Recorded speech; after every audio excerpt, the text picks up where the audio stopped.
But Danny, it's been quite the start to the year 2026 in UFO world. I said the other day online, to some folks, it seems like disclosure has never been further away. Yet to another camp, it seems like it's never been closer. Where do Hmm. you sit right now in February 2026 with the whole disclosure process and where the UFO conversation is? Well, I think that it has never been closer, actually. I'm in that camp. The The admission of knowledge about NHI and UAP by senior politicians and military personnel is there. Is there nothing in the US Constitution that can be leveraged to force people to give evidence of NHI or UAP crash retrievals in public, or force the president to make a public statement? If not, what else does Danny think needs to happen for that to take place? Yeah, yeah. The fact of the matter is, the Article 1 of the United States Constitution that creates the Congress, okay, both the House and the Senate. Article 1, Section 8, Clause 14 specifically states that Congress has the authority to make the rules and regulations governing the activities of the land and naval forces of the United States. Okay, which means they have the ultimate authority to determine what's classified and what isn't classified as part of the procedure for the military, because the assertion that's being made by the executive branch is all of this secrecy is surrounding the development of a weapons system, Hmm. the weaponization of the technology, the energy technology, the propulsion technology of the UFOs, and so that they're pretending this is like a big Manhattan project, right? It's like the next big major weapons system on the planet, and therefore they can kill people to keep this secret, and they can do anything that they want to keep this all secret. Okay, but the bottom line is that the Congress of the United States clearly and explicitly in the Article 1 that created Congress has the specific designated authority to make the rules and regulations governing their conduct. Okay, and so that the Congress has to dare to do that. Okay, and so that we have the pathway through to it. And now and the problem is here. Let me back up a bit. The problem is that the vast majority of people in the United States and in the UK and in other countries around the world, they don't pay that much attention to participating in governing. You know, half of the people in the United States don't even know who their congressperson is, right? So they don't participate. They don't pay any attention to that. And all they've been trained out of or into this state of consciousness, okay, where they don't really believe that they have any power, that they have any real authority, and so they don't pay much attention to it. They spend their time watching football games, you know, whether it's soccer or rugby or American football, you know, or they watch, one of 500 movies that they can get on their television, which they can now talk to and change the channels. They're sitting back, being into these material things, right, and led to believe that they have to work every day, all day long, two jobs sometimes, both the man and the woman in the family, in order to get food for their kids. And what's the price of bread, and what's the price of milk and eggs? Okay, and the people who are manipulating those costs are the rich and powerful corporations. And here you have the in the United States, it's as transparent as you could want.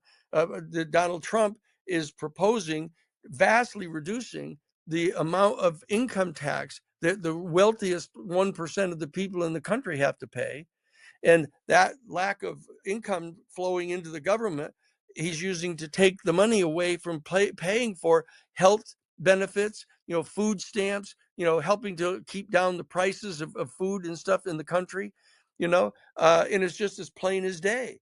Okay, what's happening here? The reason that the prices are rising for the cost of all of these things, and the wages are not going up to enable people to cover this, is because of the rich and powerful, the elite that own the stock and run the companies, the major corporations. And now, one doesn't have to be a Marxist or a socialist, to understand that. And so what we need to do is we need to get the people who are mad as hell about this situation to understand what the cause of it is. And they have sort of an instinctive sense that it's these guys that are, going around getting rub downs by 14-year-old girls with no clothes on, and trying to have sexual relations with them. It's these people that are doing that to them. They've got that kind of instinctive sense. And what we're saying is, hey, you're right.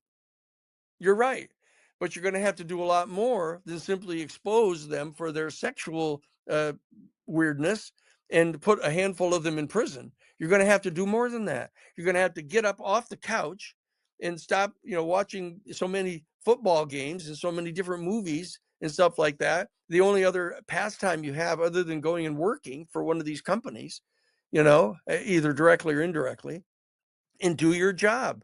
Do your job as citizens, right? That's the key to this thing. We've got to get the Congress people to do their job as Congress people. We've got to get the citizens to do their job as citizens. Okay. And we still have the devices available, both in the UK and in most of the Western NATO countries and in the United States. We have the mechanisms available to do this if we will get off our butts, and do our work. Okay. Rather than wringing our hands and feeling in despair over not knowing what to do about all this. Right. So Yeah.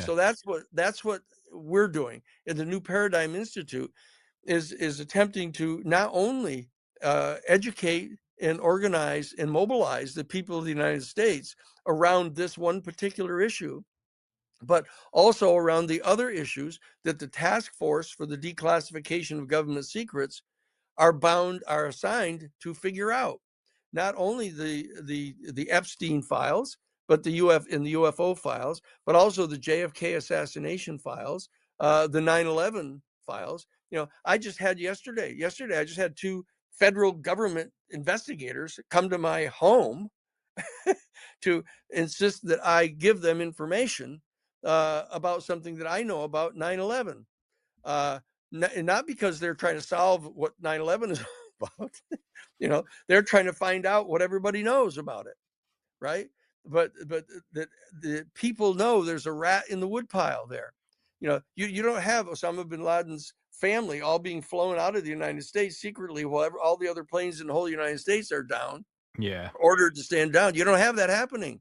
You know, you don't have these kind of, you don't have the Central Intelligence Agency being involved in getting the visas for two of the people that are listed as the hijackers of the planes. You don't have that. There's a rat in the woodpile there.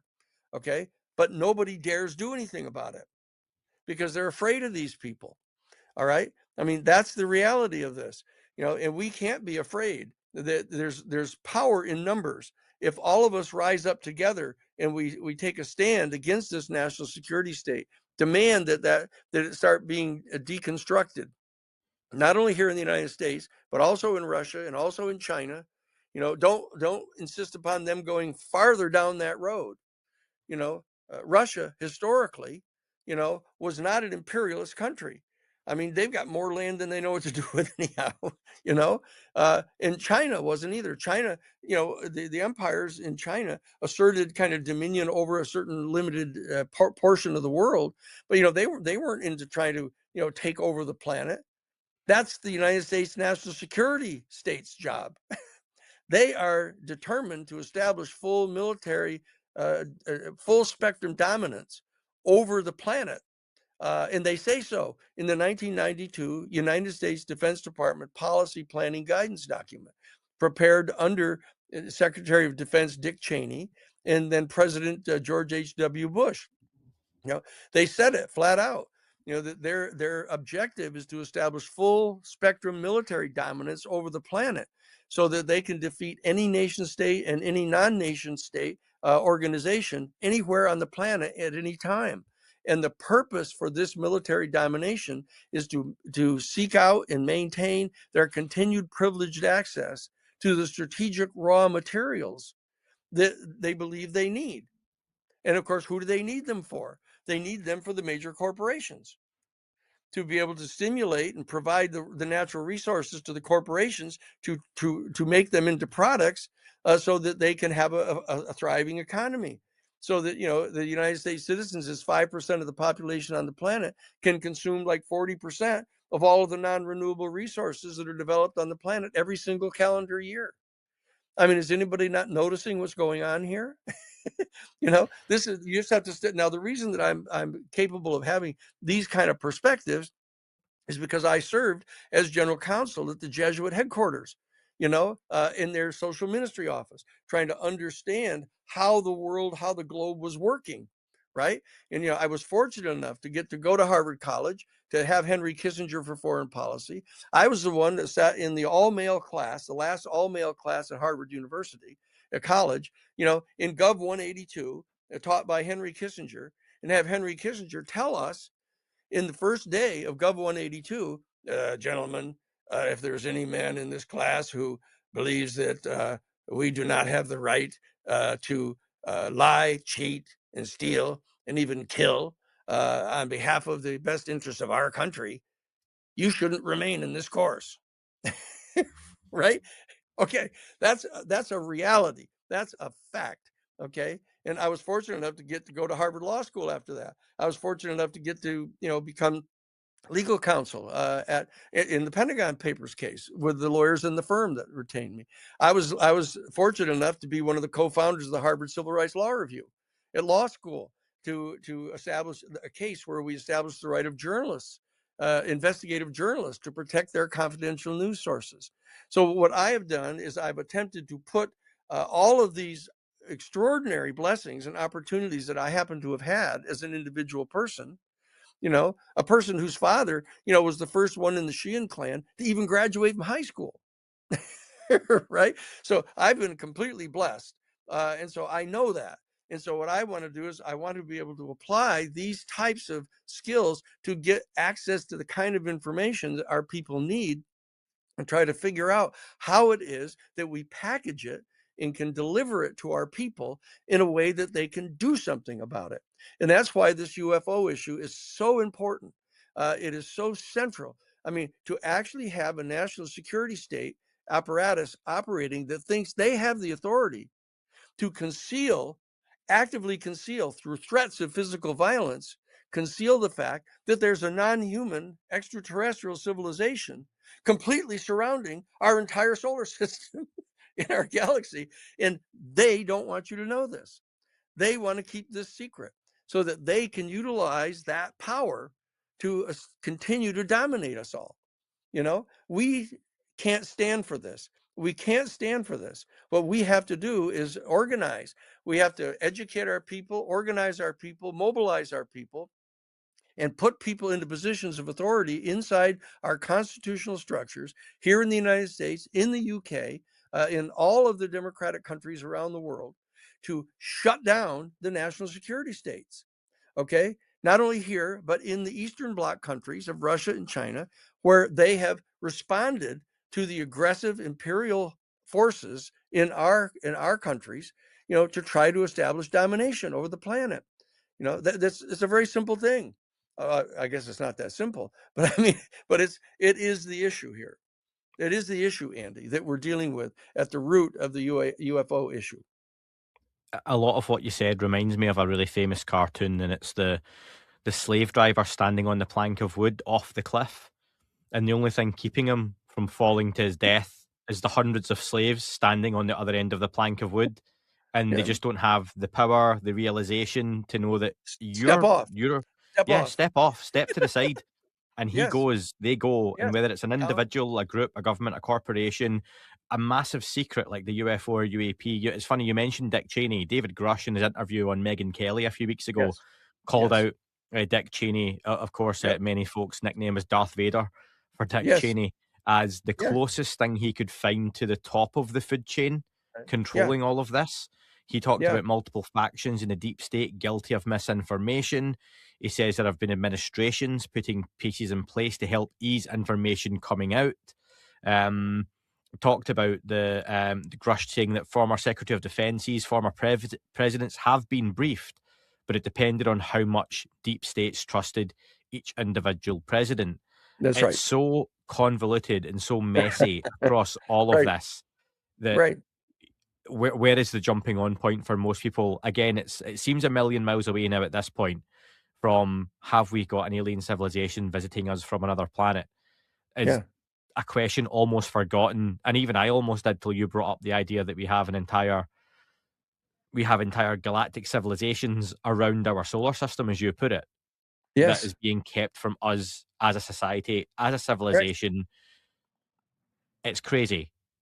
Yes. But Well, it's not crazy. There's a certain type of mental illness that isn't full scale crazy. It isn't clinical crazy. What it is it's part of the nature of our human species. hmm, Is that we succumb to these powerful individual people with charisma and who are smart and articulate and stuff like this, and people lay back and kind of let them assert their power. like a And it's going to subconscious want for that to be there. Like you almost there's an element of society that wants to be controlled, and you yes, want the hierarchy, you want the power systems in place yes, sure, because sure. there's a comfort within that. There's a safety That's right. blanket of That's I right. know I go to my job, I get this much money, I work these That's many right. hours. Here's my free Yep. time. I can pay for Yep. this. I can't pay for that. Now Yep. and again, you get to break into the next level of money, Right. of wealth, of power, of status, and you work your way up. Sometimes you work your way back down. Yep. Um, That's and that's here their we are. world. And that's their world. And it's the public education system that trains people into becoming a cog in the wheels, of that industrial state. And it's not necessary, that we can take power. We still have the ability in these democratic societies to take control if in fact we will do our job as citizens. And the education system doesn't train the people to do that. They tell them about the Constitution of the United States. They tell them about free speech. They tell them about a freedom of association, a free press, and all of that. But they don't really do it. They don't think that's their part to actually participate in that. And it's not a surprise because the public education system is run by the state, and the state is run by the elite. So Yeah. you have to figure out. So people say, "Oh, Danny, oh, this is so overwhelming. How do I start?" I'm telling you how you start. You start by getting disclosure about the UFO issue, because what that's going to do, the fact that they have concealed this for as long as they have, and it is of such monumental importance for us knowing where our place is in the universe. And it also has access to such incredible technologies that can solve many of our problems. We don't have to contaminate our planet with petroleum as fuel. There's alternative sources of energy. There are alternative sources that we have access to, the wealth of the universe. There's all kinds of asteroids and asteroid belts that have resources and stuff that we can have. We don't have to authorize fighting over limited resources on our planet. We have access to resources in the entire galaxy. But they want to keep it secret because their entire economic system and their entire elite status of superiority over everybody else is rooted in maintaining the idea that there are limited resources and they're Mm. scarce, and that we get more of them than you get.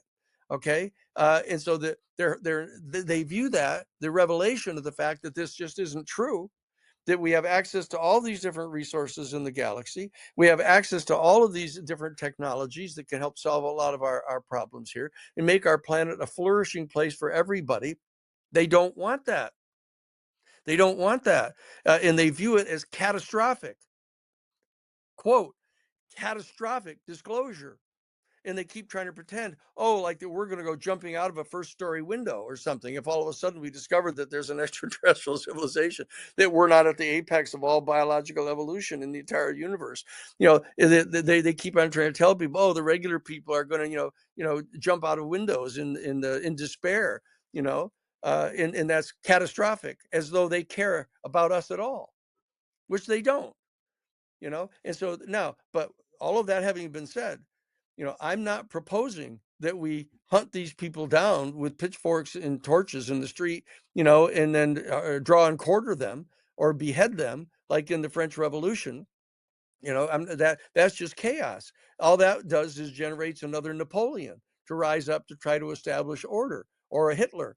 What we need to do is exercise our democratic authority as citizens, but we need to do so pursuant to educating ourselves and organizing ourselves. And my job, part of my job as the general counsel and president of the New Paradigm Institute, is to provide to people an alternative vision of what it looks like. Human beings will cling to a sinking ship rather than swim out into an unknown ocean, unless they can see another craft near enough by that they can swim to. Right? They will cling to the and go down with the suction of the sinking ship. And so our job is to provide the other light in the distance, the other vessel to come on board. But the people have to be willing to swim. They have to be willing to step out and let go of the sinking ship, and they swim to the new light. That's the New Paradigm Institute. That's our job, is to do that. But we have to organize and mobilize the structures to get our people working on this, because our educational systems are still dominated and controlled by the ruling elite. And so they don't train you. They don't train you to be insurrectionists against this unjust structure. The Jesuits do. The Jesuits know that. The Jesuits were created in 1547 inside the Roman Catholic Church to try to reform the Catholic Church, because it had become so corrupted and so degenerate, and that was their assignment. And the fact is that I was fortunate enough to get recruited. I was at Harvard Divinity School after finishing at the college and the law school. When I went out into the world and started discovering what the world was really like, by doing the Pentagon Papers and getting to read all 47 volumes of the Pentagon Papers and discovering all the illegal drug smuggling, the assassination program, and the Phoenix program, et cetera, when I really realized how awful this was, and then was at F. Lee Bailey's office in the Watergate Hotel and came to discover what the secrets were behind the assassination of our president. And that people knew what was really going on. When I started to discover all of that, I said, whoa, wait a second here. Things are completely different than I'd been taught. I was convinced that our government was a little bit out of tune. And I thought that by becoming a lawyer, I could help retune our government to get back into kind of a more fair system. But I discovered when I got out into the world from Harvard Law School that our government wasn't functioning just a little bit out of tune. It was playing an entirely different song than we had been trained in the public school system to believe they were engaged in. They weren't trying to bring democracy to the world. They weren't trying to bring and protect human rights around the world. They were attempting to establish full spectrum military dominance over the planet so they could maintain their continued privileged access to the strategic raw materials for our corporations, which was the absolute definition of fascism. That is what Mussolini in his 1933 essay on fascism wrote about. Fascism is putting all of the instrumentalities of the government at the disposal of the interests of the privately owned corporations. That's what fascism is. And it entails authoritarianism in order to effectuate that objective, but that's what it is. Okay. And then I discovered that, in fact, it was Brown Brothers Harriman, one of the major private investment groups run by George Herbert Walker, the grandfather of George Herbert Walker Bush, was the CEO of Brown Brothers Harriman private investment company, which was the nest of all of these robber barons that arose in the late 1800s after the American Civil War, and that they were all these investment guys were all together. They're the ones that secretly financed the rise of the fascist government in Germany. Brown Brothers Harriman, the CEO of Brown Brothers Harriman, George Herbert Walker, left the investment firm in 1924, turned over control to his son-in-law, Prescott Bush, and went and set up the Union Bank of New York. And they capitalized it with the money of the rich people that were investors in Brown Brothers Harriman, a collective investment group, right? And they created the Union Bank of New York. They set up a foreign subsidiary up in the Netherlands called the Bank of Shipping and Commerce that Fritz Thyssen ran for them. They financed the construction of the international headquarters of the Third Reich. to set up the fascist government in Germany to be the bulwark against Bolshevism in Europe. That's who did it. And so when I discovered that, I said, "Whoa, hold on here, hold on here. This is so different than what I thought it was. I've got to go back. I've got to go back to the university and study about all this stuff." And so I ended up going back. I went and had a long discussion with John Rawls, the head of the Department of Philosophy at Harvard University. He recommended that I come back and do a PhD in comparative social ethics, comparative worldviews. And so that's what I did. And that's where I was when I got recruited to become general counsel at the Jesuit National Headquarters for the Jesuit Order in their social ministry office in Washington, D.C. And then I had access to all kinds of information that started giving you a much wider perspective on what was really happening in the world.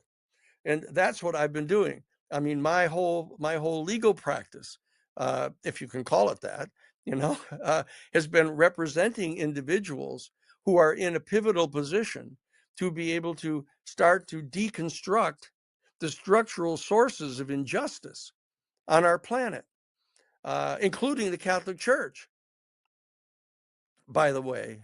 And that's what Francis was trying to do, and that's what Leo is going to be doing. So we all have allies. We have allies here. So what I've got to do is get back over to the Vatican, talk with the people around Leo, and get him to come forward, starting to reveal a lot of the secrets that the Catholic Church knows about this, and participate in adjusting the economic and geopolitical and cultural and religious institutions on our planet to prepare for assimilating this information from the galactic civilization so we can become citizens of our galaxy and get out of the trap that is pushing us toward thermonuclear self-destruction.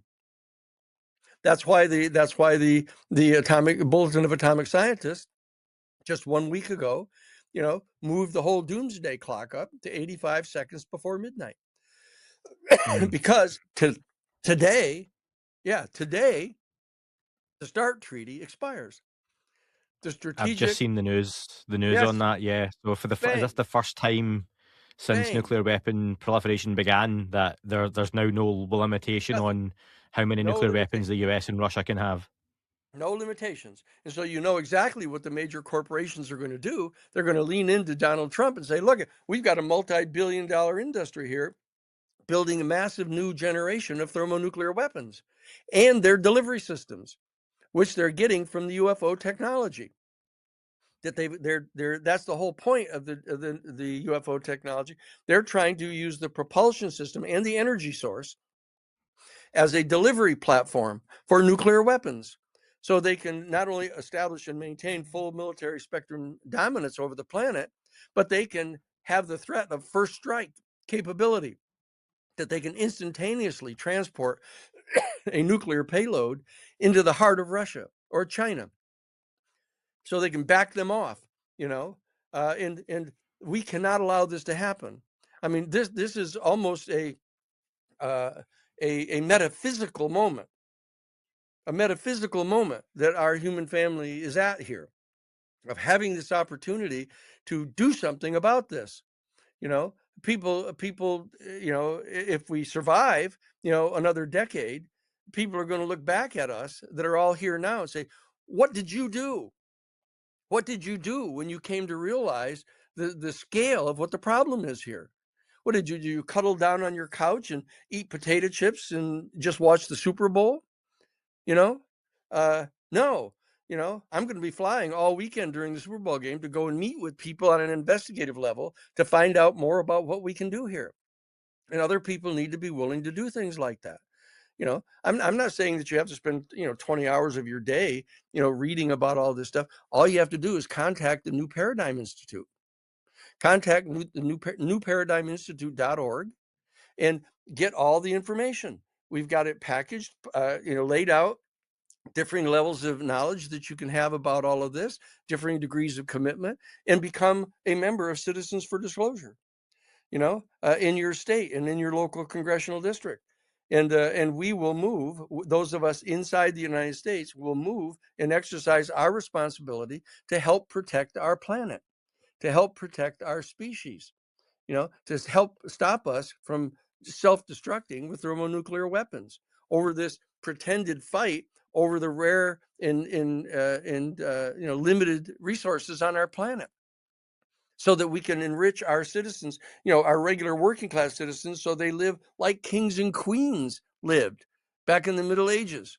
With all the whining of people, having to worry about the cost of eggs and milk, people are going to their refrigerator and opening the thing and walking down the street to the supermarket and getting anything they want. We've got this is a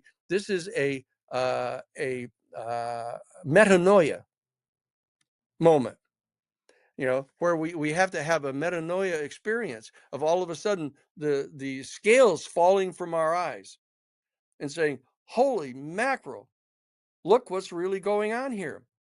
But not saying, oh, I'm going to jump out of a first story window, or I'm going to sit and wring my hands and worry about what I can do. I'm telling you what you can do.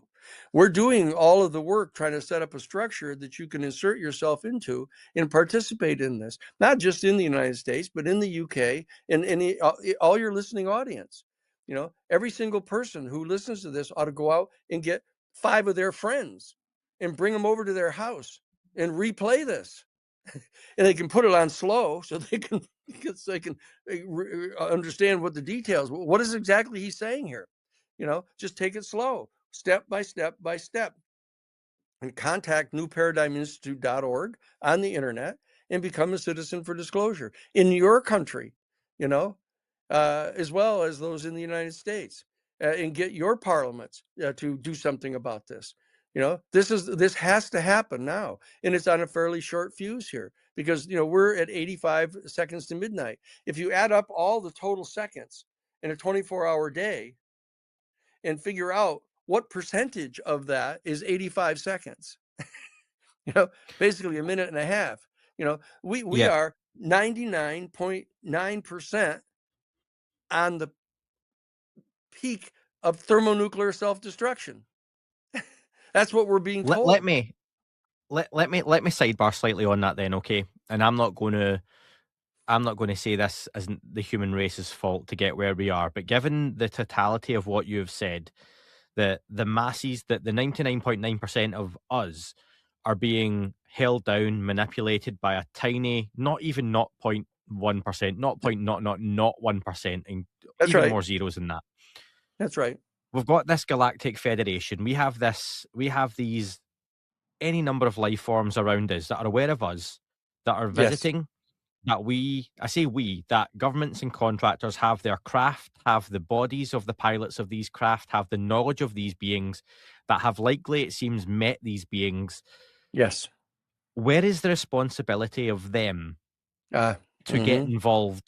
I look at it, and if you want to look at it, if I see my children playing with cutlery on the sitting room floor, fine. If I see them playing with forks and spoons, okay. If they start picking up knives, I have to work out, okay, are those knives sharp enough to do any damage?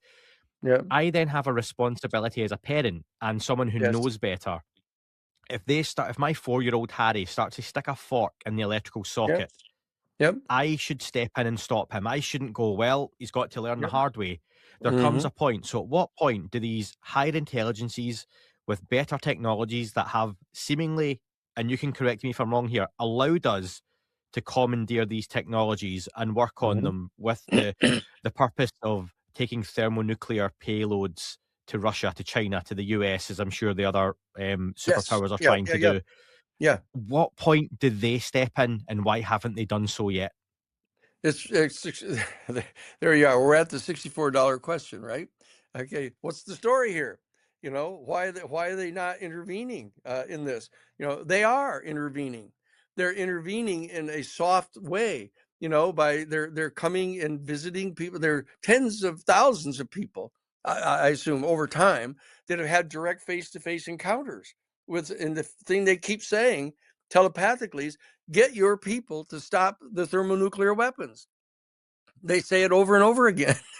You know, But Danny, I'll argue for the real skeptics that are listening, okay? Because I do yes, see they don't both believe sides that. of Yeah, that, and they don't I believe that. get the Yeah. frustration here as well for them, because a lot of folks and even the public would say, well, why not just come out and say no? And I'm thinking of that point at the end of the Matrix where Neo just puts his hand up to the bullets and goes no, and they Yep. stop and they drop, and that's it. The agents no longer, these big and powerful agents no longer have the power over Neo.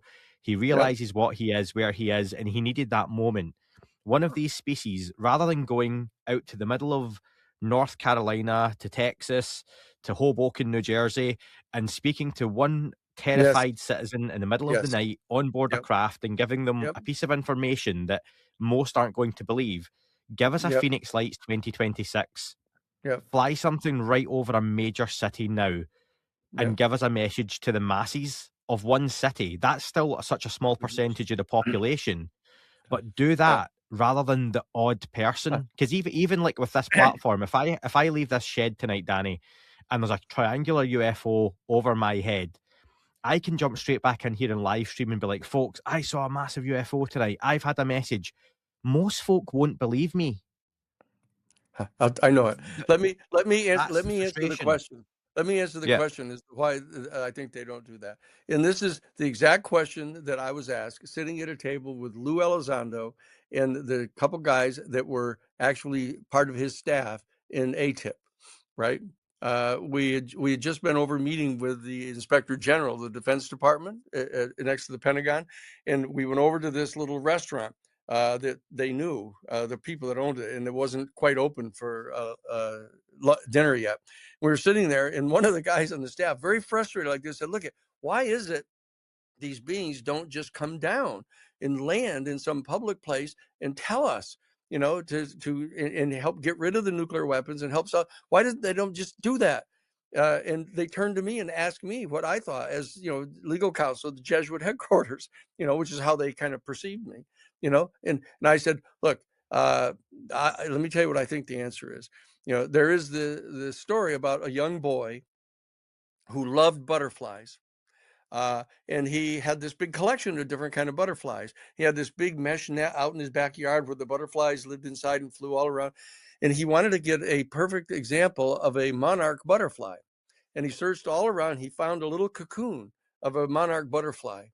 And he brought it home and he put it in a little box with cotton in it and put a little light on it to keep it warm and watched it every day. Watched this whole process go through. And there came a point in time when the butterfly inside the cocoon was trying to break out, and he was struggling with his wings trying to break out of the cocoon, and he got all out of the thing except for like one last little silken thread that was holding him, and he was struggling and struggling and struggling against this, and the little boy kept watching this, and he became so sad about and so felt so sorry for the butterfly. He went and got a little pair of scissors and he clipped the last silken thread, and the butterfly came free. And it was an absolutely perfect specimen of a monarch butterfly, except that it could never fly. Because as it turns out, the struggling against that last silken thread in the wings was exactly what was essential to build the muscle structure that the butterfly needed to fly. And he was never able to fly. So we are at that moment right now. We are struggling against the last silken threads that we have woven around ourselves as a human family. And we're struggling against that. And the challenge to us is to not give in to the temptation of asking them to come down and cut the last silken thread that we're struggling against. We have to struggle against the structures of injustice that we see in front of us and everybody has a sense of, and figure out how to rise up ourselves and break out of this cocoon and break out of the cocoon of the confinement of our own planet, and see that we can fly into the stars with these other beings and become part of it. That's what's happening right now. That is the very struggle that we're all engaged in right now, and it's very uncomfortable, you know, and it's stressful, struggling, flapping against these threads that we've woven around ourselves. But the message is around everywhere. You know, the Bulletin of Atomic Scientists are telling us, everybody's trying to tell us, okay, we have to do this. We have to struggle and break this last set of silken threads And that's why I think they aren't intervening. And I think what they're doing, my own personal opinion of why they're coming and going here and why they've been doing this for this period of time, I believe that they are harvesting genetic material on our planet. Our planet Earth is one of the comparatively rare planets in the galaxy that actually gestates life. There are obviously others because they've gestated these other species. Okay, but it's comparatively rare, and our planet gestates life. And what they're doing is they're harvesting the genetic material, the flora and the fauna, and even human genetic material to be potentially seeding life elsewhere in the galaxy on planets that are able to sustain life but aren't quite able to gestate life yet. Okay, and this is what Oscar told me. Oscar, what was his name? Oscar. I'll think of his last name. But on his deathbed, the fellow who was Oscar, what the heck is his name anyway? But that he called me. He was on his deathbed. He was a clerk typist in the United States Army, assigned to Project Blue Book, right? And he was assigned to the unit that was supposed to deal with the 700 cases that they just couldn't explain away at all. There were too many witnesses. There were too many photographs, and so that he was assigned to this unit, and he was just the clerk typist. And investigators would come and would go from this unit, and he remained along with the commander. The commander was had an assignment to go to S4 to Area 51 and to go to S4, and invited Oscar to come with him. Okay, and he went with him to Area 51. They took him to S4, and they went down many floor levels, and he went in there, and they actually had more than one UFO there, which he saw. Okay, and he went into this room, and here was this big room, of artificial room built, and it had a two-way mirror, and there was an ET guy there. There was an ET standing in there. They put this little jumpsuit on him, and he was in there. And Oscar's commander of the special unit of Project Blue Book, it was dealing with the 700 unacknowledged sightings. He went into the room to meet with this being, and it was having telepathic communications with him. Oscar was afraid of it. He thought that the being was demonic. He was a fundamentalist. He belonged to this thing called the Worldwide Church of Christ, that it was this real heavy fundamentalist, and he thought it was demonic. He didn't want to go in the room. So he stayed out there, and the guys that were there attending to this guy had this card catalog, these cards with notes on it from interviews that they conducted with the ET person. He was voluntarily communicating with him, right? And one of the questions they asked him, they said, who is it? Who are you? What are you doing here? And he said, oh, I am. He told them telepathically. They took down the notes on the card that I am part of this group that has been tasked to go around the galaxy monitoring life that is developed on these rare planets. And Earth is one of them. And so we've been monitoring these things and keeping a record of what's going on. And then they did a follow-up question, and they said, well, who assigned you to do this? Who's in charge here? And he said, oh, you people would consider it to be God, but it's very, very different than you think.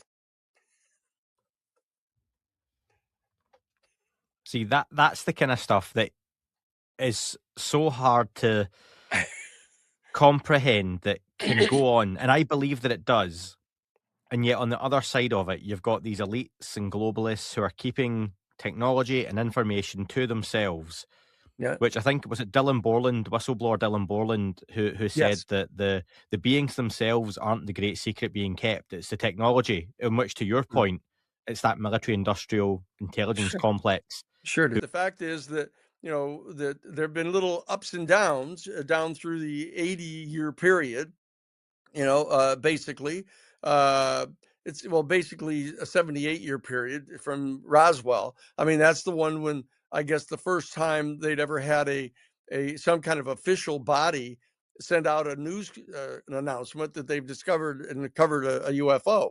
And even though they covered it up pretty quickly, that was the thing that there was a great impetus at that time, and there was a lot of pressure coming on the military authorities, and they were comparatively new at that. Now, if you think that they got the craft in 1933, from through the Vatican that landed or crashed allegedly in Italy, or there may have been an earlier one in 1945. But we do know that in 1947, we know that they got the debris at least from the crash at Roswell, and so that they were fairly new at trying to figure out how to lie about it and cover it up, and they were pretty clumsy. And so there was a major push in there, and then there was the big, huge flap. I think in 52, with all the flyovers in Washington, D.C., that made it very hard for them not to deal with it. And then they came out with the kind of bumbling statements about et cetera. So it went up and down. But the fact of the matter is that we all know, those of us who are younger now, and in this particular, we're still alive in this particular time period, we know that the surge began in December of 2017. With Lou Elizondo and Chris Mellon bringing the information that they did to the New York Times. And then everybody started feeling that maybe it was okay because the New York Times Board of Editors, with their special relationship with the national security state, were authorizing everybody to confirm that it was true. And that you had Lou and Chris, you had Chris as the Deputy Assistant Secretary of Defense for Intelligence, under both the Clinton administration and the W. Bush administration, telling everybody that UFOs were real. And so it's very clear that at that point in time, some kind of shift happened in the general societal view of this, that there were people in positions of legitimate authority telling people that UFOs were a real thing. And it wasn't true that the Air Force wasn't paying any attention to them, didn't consider them real at all.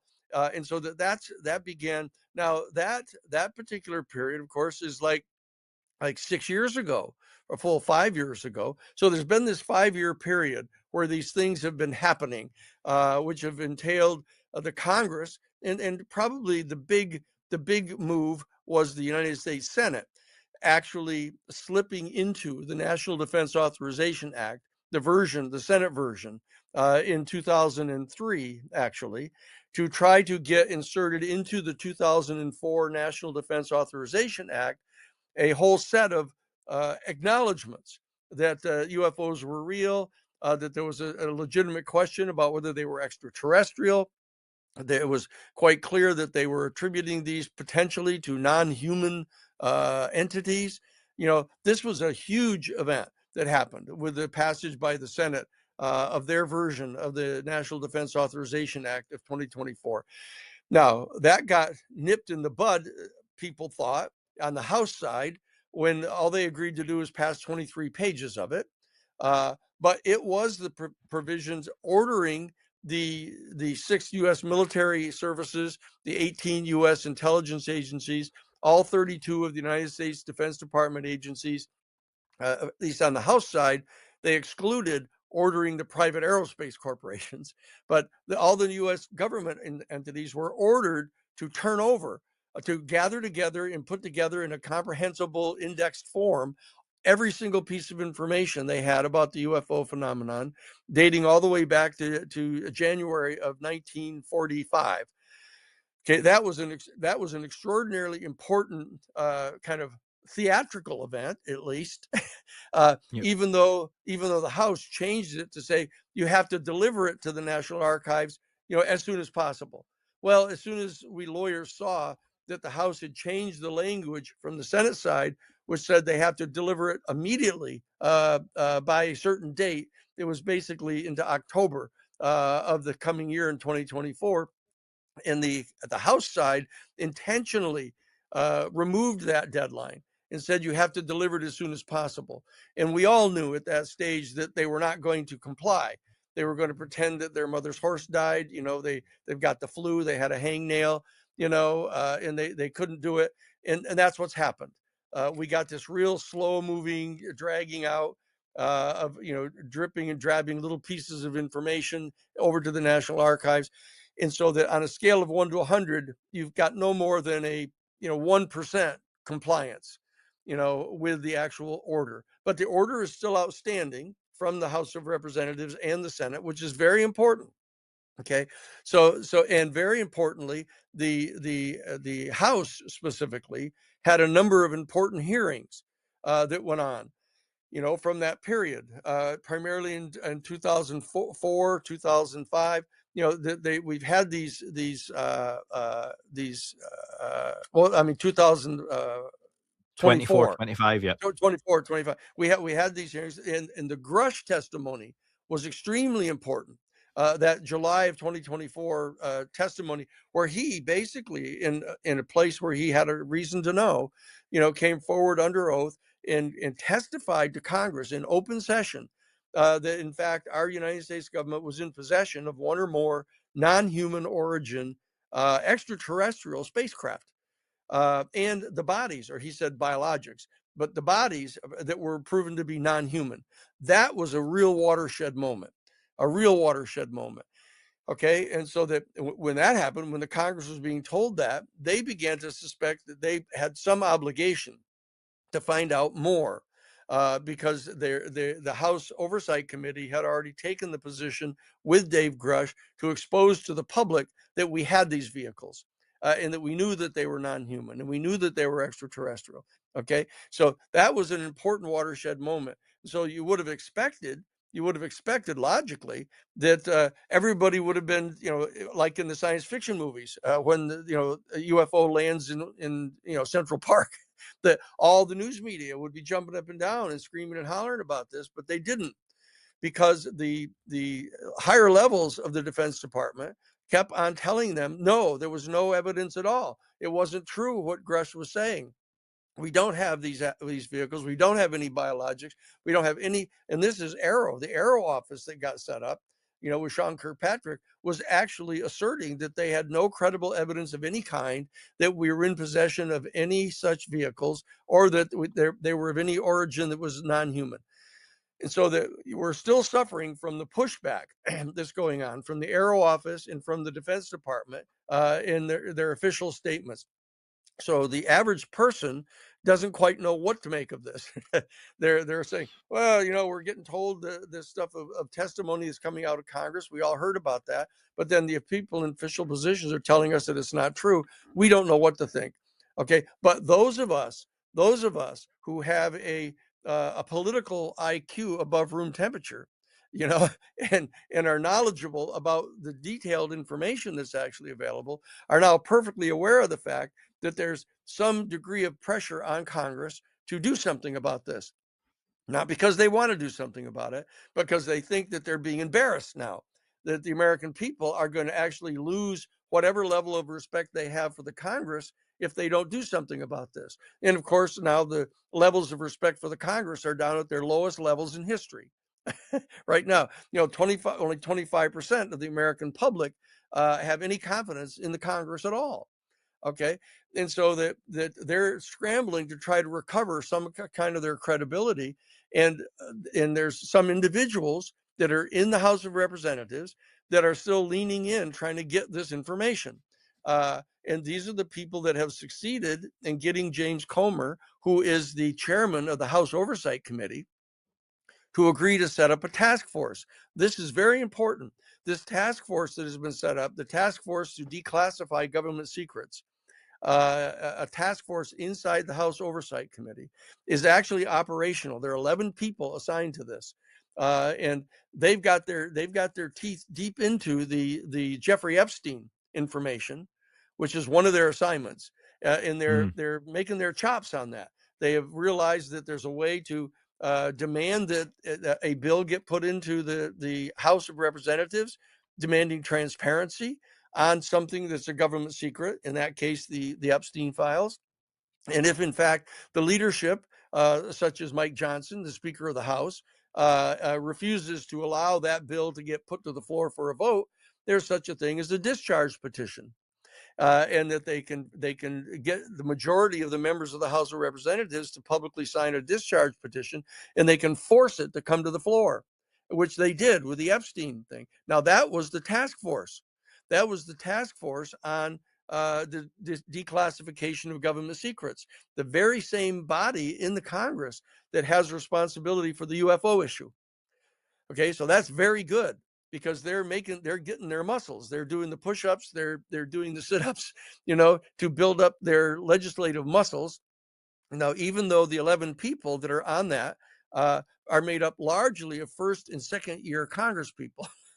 I mean, and that's not a coincidence. The people that had the least legislative power, in the entire Congress are the ones that were put on the committee, thereby thinking that the leadership of the Congress could give the appearance of really doing something serious, but not doing anything serious. Okay, but some of these people haven't gotten the inter-office memo. They aren't aware of the fact that they're not supposed to really be doing anything that seriously. And so you got people like Luna and Nancy Mace. Very especially, you've got Eric Burlison, Congressman Eric Burlison. He is an honest new legislator, and he believes that he has a constitutional responsibility to get this information. So he's working hard to get it. And despite the fact that the Congress has not passed an effective statute yet, he is in the process of drafting a standalone bill to be introduced into the House of Representatives, demanding that this information be turned over right now, not delaying any longer, that it be turned over to the National Archives immediately. And very importantly, the piece of legislation that he is considering right now is going to put into the hands of the House of Representatives and the Senate the ability to appoint the review board, not to go down the road that the Senate bill went of saying, oh, we're going to have the president appoint the people to the review board and let those people decide what's going to be made public and what isn't. That was always a serious problem with that bill. If you put that into the hands of the president to appoint anybody he feels like to that review board, and have them be the ones that recommend the publication of the information, you're not going to get anything, right? The executive branch is going to lock down on that and refuse to make it available. And if you have a part of the bill that the president ultimately gets to have the authority, as he did in the Senate bill, to ultimately refuse to allow some particular piece of information to be made public at all, or even to be declassified and made available to the Congress, that was not good. So this bill that Eric Burlison is considering now not only demands the immediate turnover of all of the information that they've been ordered back in 2003 to actually compile and put into a systematic indexed filing system to be delivered to the National Archives. They not only demand that be done now, finished, and delivered immediately to the National Archives, but that bill has the proposal of having the Congress set up the review panel and make the preliminary decision as to what's going to be publicly revealed. And then the Congress, key committees in the Congress, have the authority to override that if they want to. But the presumption is that board is going to have the authority to make this stuff public. So that's an extraordinarily important moment that we're in right now. There is actually a bill that has been presented to Eric Burlison. He has the bill. He's considering the bill. It puts Congress in charge of declassifying this information. And he's been provided with a detailed legal brief that proves that the Constitution of the United States invests the authority in Congress to declassify any information they choose to, okay, which they didn't even realize. I mean, the Congress was so asleep at the switch that they didn't even know they had that authority, but now they do. The people in the executive branch didn't even realize that. They thought they're the ones that had the ultimate authority. But the fact is, that authority has been delegated to them by statute, passed by Congress. so the Congress has the ability to amend that and take back into their hands the decision-making power to declassify any information they choose to. Okay, and so now the Congress knows that. They have the bill that does that. They have a very powerful whistleblower protection provision in that, much stronger than the one that was in the Senate bill. Okay, and so that they've got it in front of them now, and they have the capability of doing that. Our New Paradigm Institute is going to be handing out these pledge cards to every single one of the candidates for the 435 seats in Congress this November, and all 33 of the 100 seats in the Senate that are up for re-election, demanding that they sign the pledge card, agreeing that they will support the Burleson bill in the House of Representatives. Okay, and that if in fact the leadership of the House, Mike Johnson, refuses to put that bill onto the floor for a vote, they will demand a discharge petition, and that they will vote for it, and they will vote for the Transparency Act. Okay, we know the playbook is established now. They know how to do it, and we all know they know how to do it. Okay, and so we're organizing the people around the country in the United States, since the people in the United States are the 5% of the population of the entire planet that has the constitutional ability to force them to do this.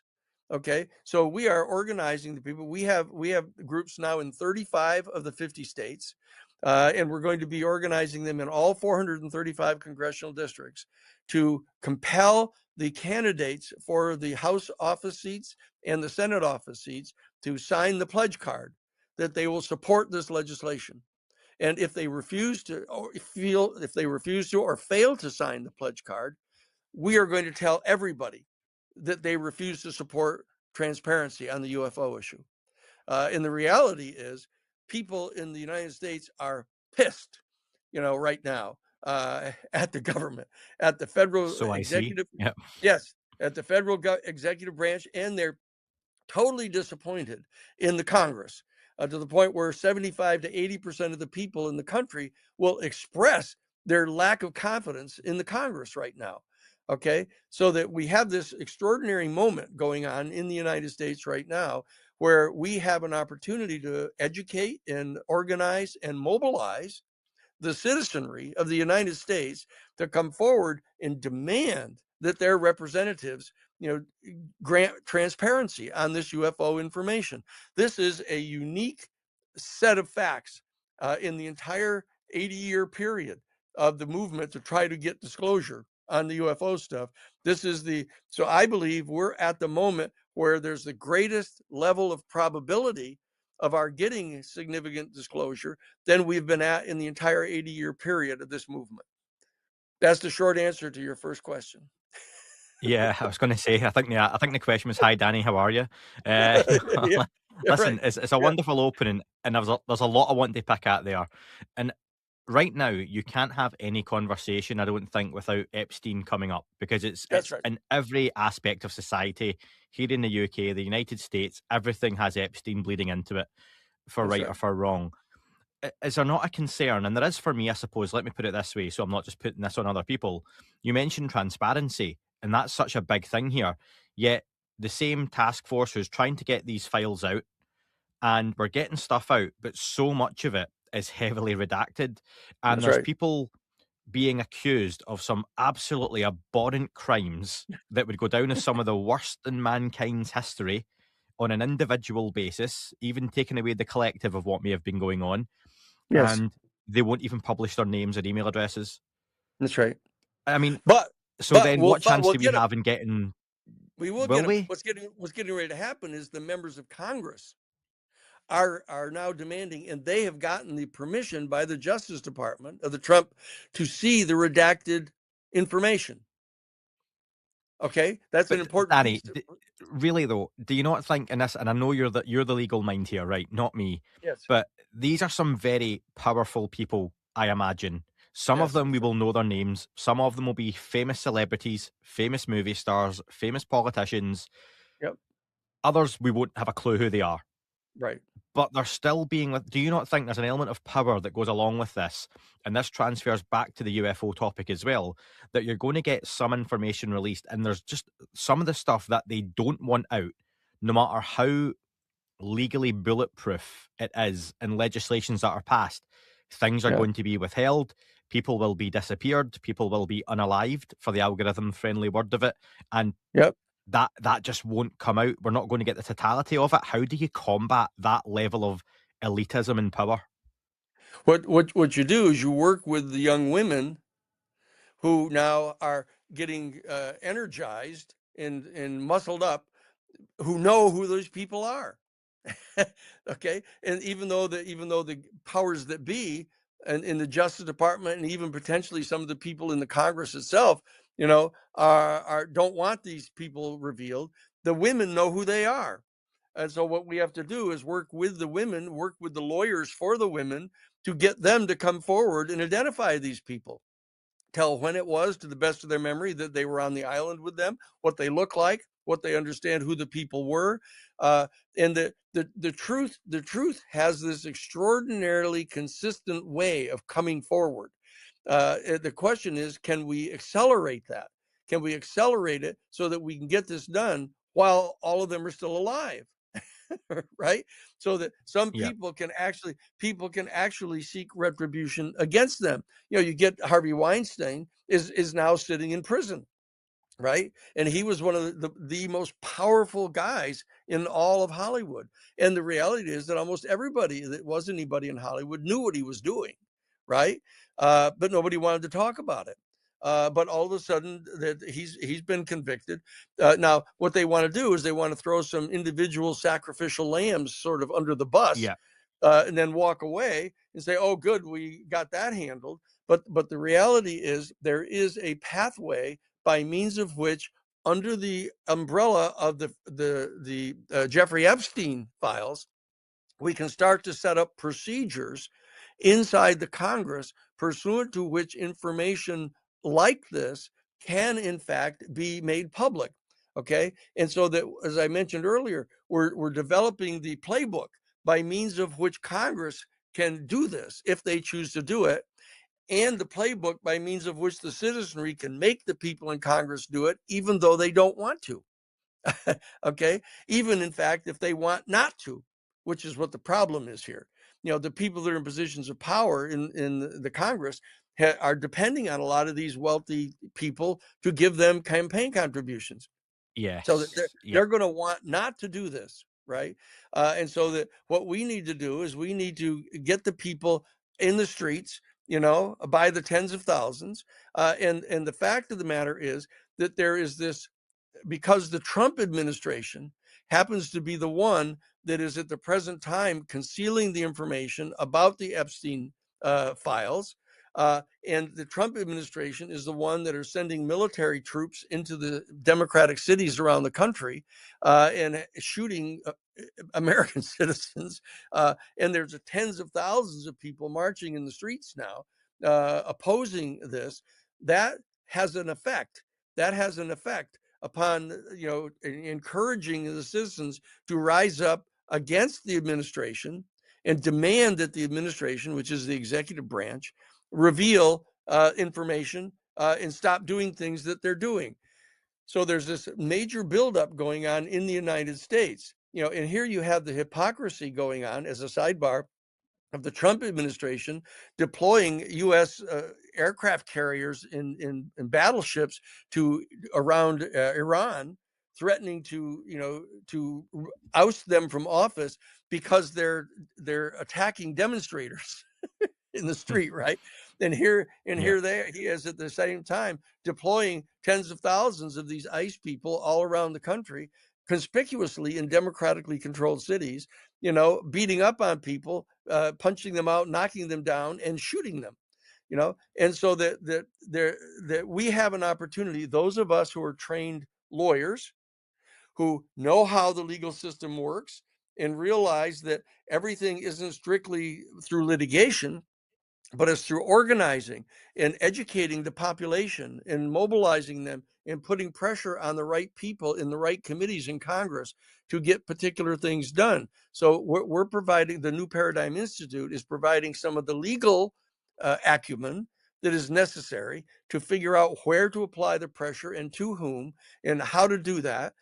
And we've done it in the past because we did the Iran-Contra case. We forced the revelation of the smuggling of the arms to the Contras, even though the entire authority in Washington didn't want it revealed.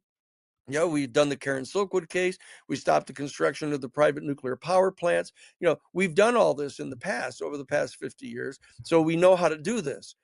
So I believe that the Epstein thing is extremely important, not only because it is front and center in the mind of everybody, but the fact of the matter is that that information is in fact going to come out.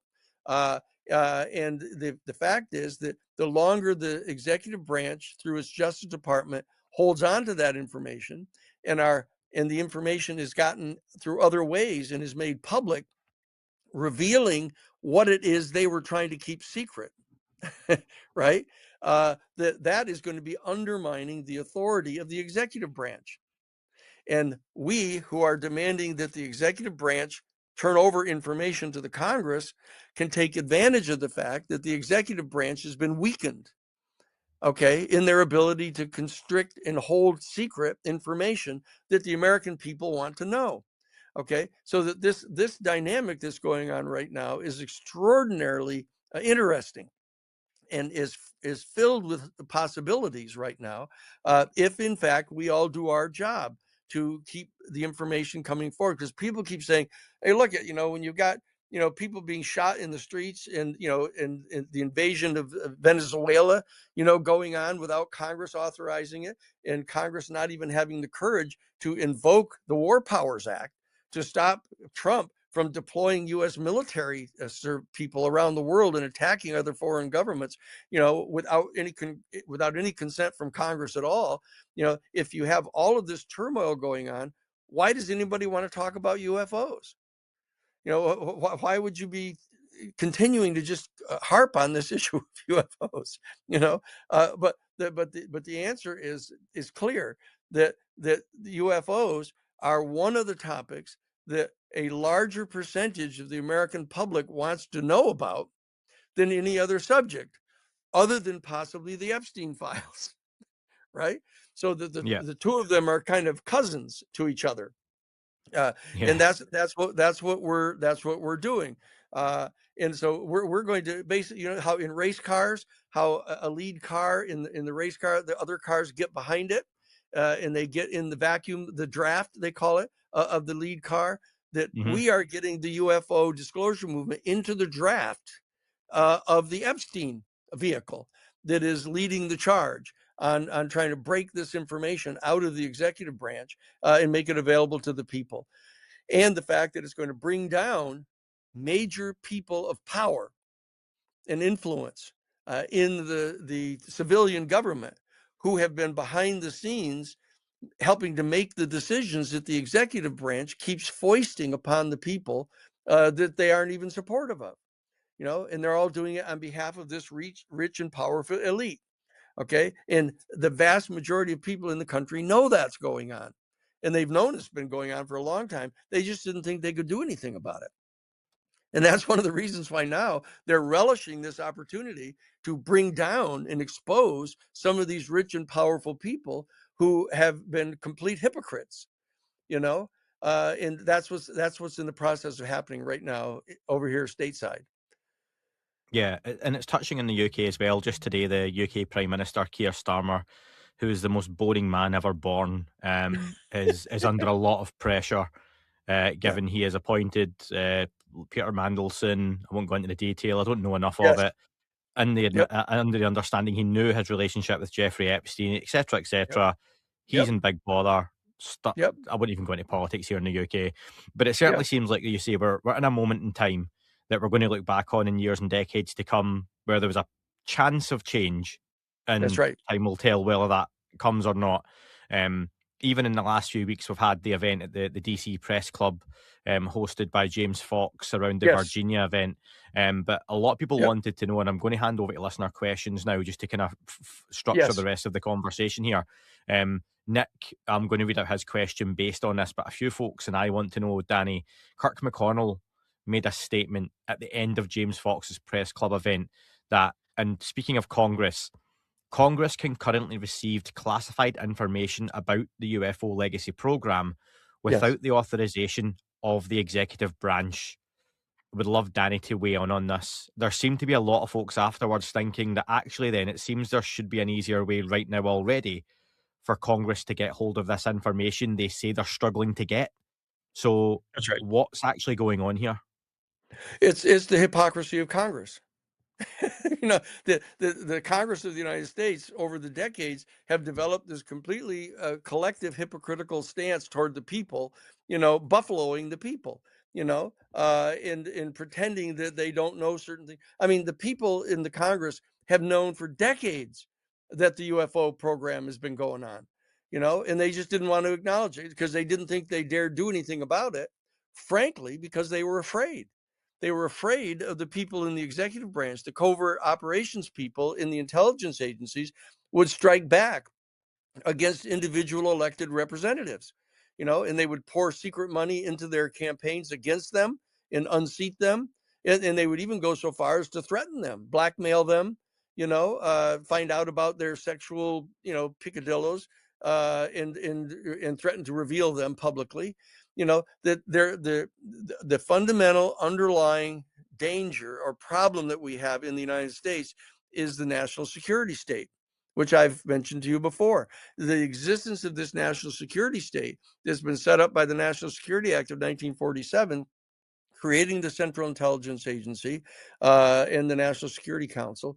And then that's in December of 1947.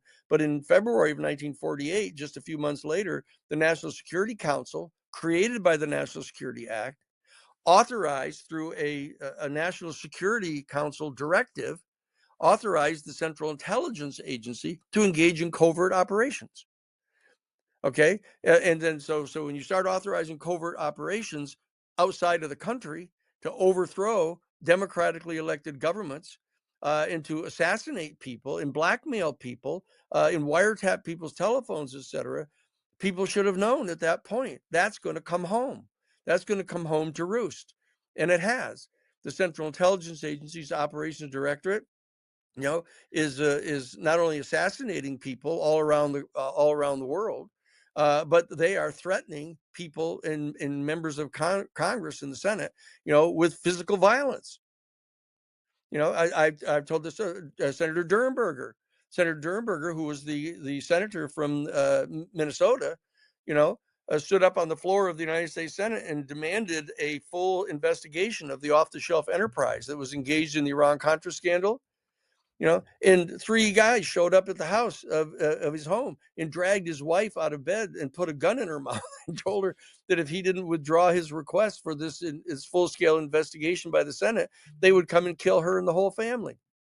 Okay. And Durenberger never told anybody about that. He just withdrew his request for the investigation.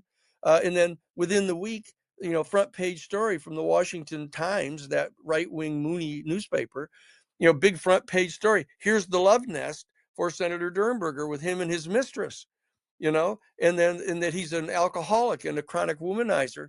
And by that following Friday, he had admitted publicly that he was an alcoholic, and then committed himself to this right-wing alcohol rehabilitation place called the Cedars outside of Washington, D.C. And his political career was completely over within a week. So they all know that. And that's the activity of our covert operations people in the operations director to the Central Intelligence Agency. And it turns out that it's the operations director to the Central Intelligence Agency, its science and technology subdivision, that is the main coordinator of the secrecy around the UFO issue. The same exact people. And they scare people. They threaten people. They threaten not only their political career, but they threaten the physical safety of their families. This is a criminal operation that's going on in the United States. and it's poisoning the entire body politic. It's poisoning our entire international relations with everybody. And that we have an opportunity here when everything is in such a state of flux. And there's tens of thousands of people marching in the streets opposing this executive branch. Things are so unstable right now that there's an opportunity to start to deconstruct some of these structural sources of injustice that are operational here in the United States and to replace them with just structures. That's what we need to do. The enemy of the UFO disclosure movement is the national security state established here in the United States at the end of World War II. We have to disestablish that. And we need to have negotiations with China and with Russia and other major countries around the world to have them stand down their similar operations, many of which were created in response to the United States. The United States taking the initiative at the end of World War II. I mean, everybody, almost all their countries in the world were on their ass at the end of World War II. I mean, the UK was bombed flat, and that Russia lost 20 million people dead in World War II. They were tearing up rail lines going into Europe to get metal for them. China, as as Lou Elizondo kind of undiplomatically said to the AP when they interviewed him about this, certainly China wasn't very powerful in 1947. They were their major. He said their major means of transportation was wooden ox carts with stone wheels. He said, so that it wasn't they that were doing it; it's the United States, and it was the elite, wealthy, powerful, celebrity people behind the scenes who are manipulating the controls in the main corporations, the corporate executives, primarily those in the military industrial complex, just like Eisenhower warned in 1960 when he was leaving office. He said, beware of the military industrial complex. And he should have said military industrial intelligence complex that was now operational. You beware of them.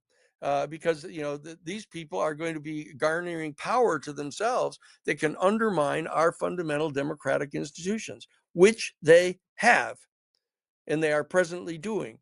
And so at the base of all of the UFO disclosure, which is there's the highest level of demand on the part of citizenry around the world to get access to this information more than almost any other single thing, okay, other than the Epstein files right now.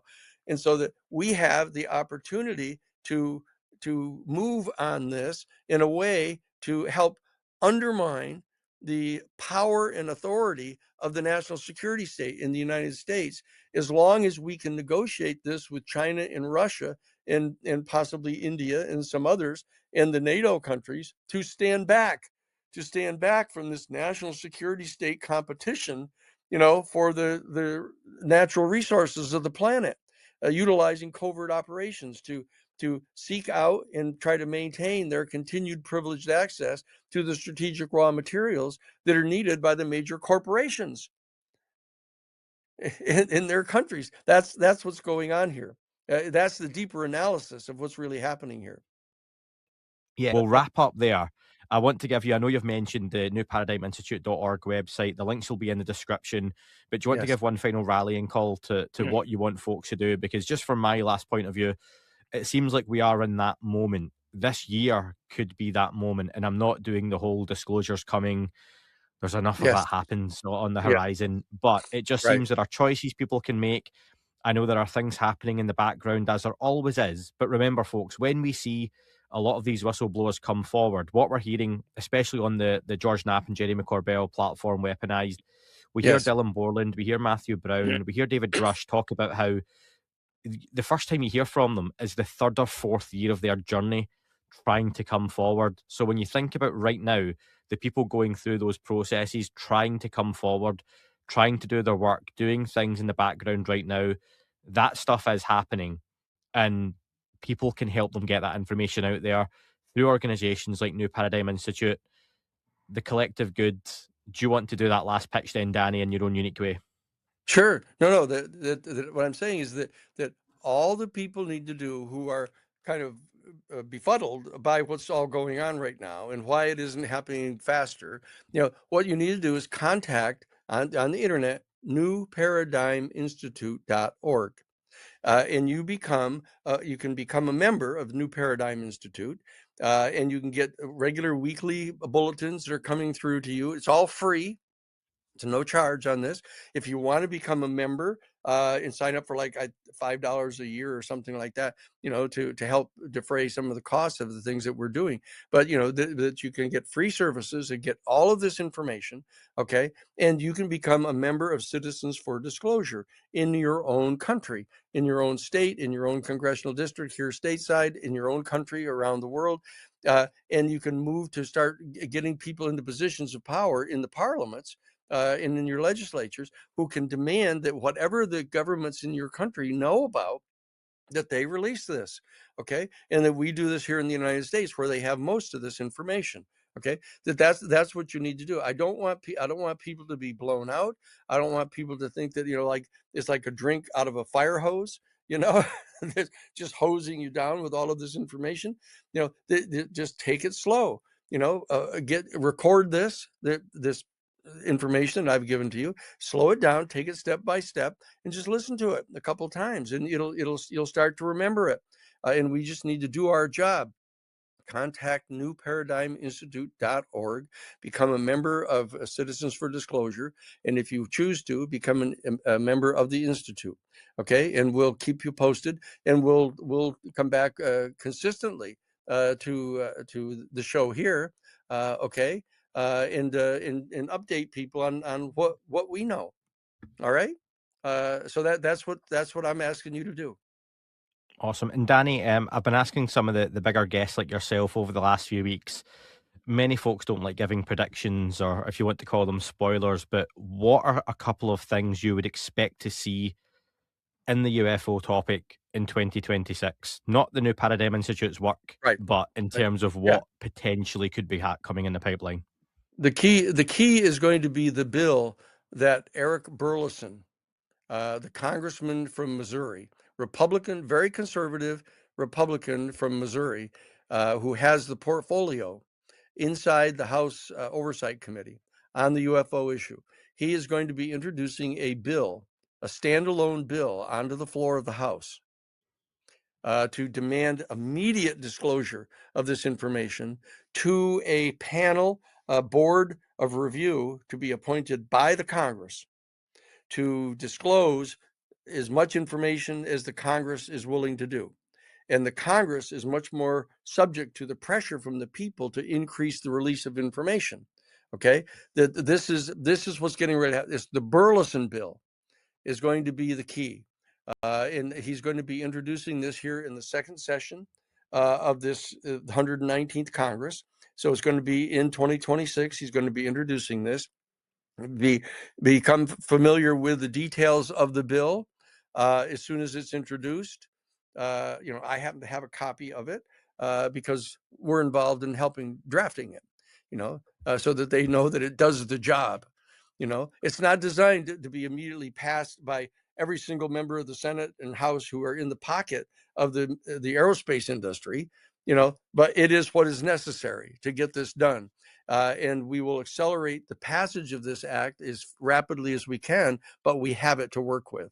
We have the act. We know what the protections are for the whistleblowers. We know what the panel is that's set up to review this. We command them to turn it over. All the structure is there.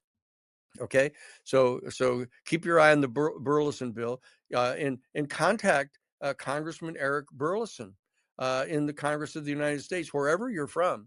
Tell him that you support his introducing this independent standalone bill to generate transparency analogous to the bill on Epstein.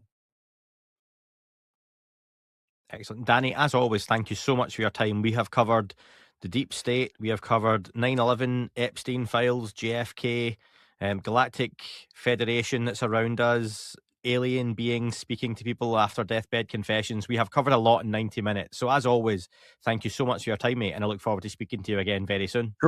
Terrific, Andy. Anytime you call me, I'll be here. Okay. Thank you so much.